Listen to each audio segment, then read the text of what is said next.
John Paul, 3 minutes. You better compose your thoughts quickly.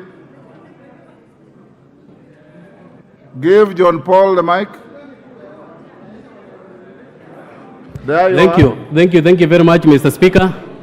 Mr. Speaker, I stand to support the report from the committee and to commend, Mr. Speaker, their good work which they did within 10 days, Mr. Speaker.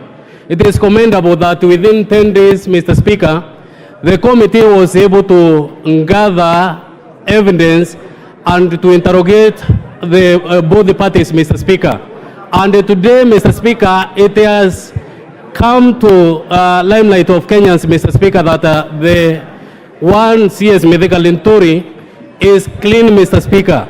And Mr. Speaker, I urge members, when the motions such as this, Mr. Speaker, is brought before this House, Mr. Speaker, it's good for any member who is bringing such motion, Mr. Speaker, of impeachment to do due diligence, Mr. Speaker, and gather enough evidence, Mr. Speaker, which can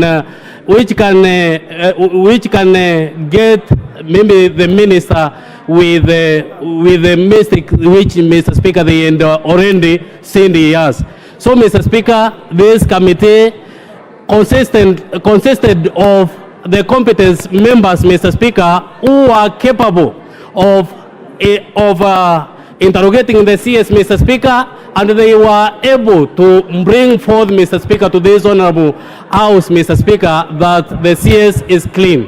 Mr. Speaker, it should also be noted that when impeachment motion is brought in this House, it should not be brought, Mr. Speaker, with perception that maybe because maybe a person has a bad name or maybe the look of that person, Mr. Speaker, that person maybe qualifies to be impeached. So my advice to the CS Agriculture, Mr. Speaker, is that he should stand firm, do work to the Kenyans, Mr. Speaker, so that the Kenyans can have enough food, Mr. Speaker. The work he is doing currently is doing good. Thank you, Mr. Speaker, and I beg to support this report. Thank you. Irene Mayaka, 3 minutes.